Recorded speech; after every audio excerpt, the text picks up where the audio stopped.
Ok, dajmo se dotakniti ene mogoče malo bolj občutljive teme.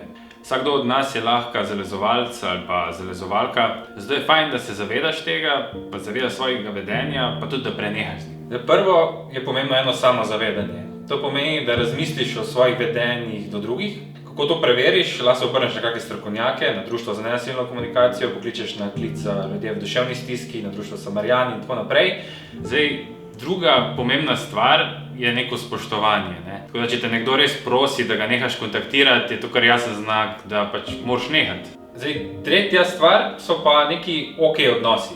To pomeni, da sta si partnerja recimo enakovredna, da en drugega poslušata, neke osebne meje spoštujeta, da je pač neko enakovredno spoštovanje.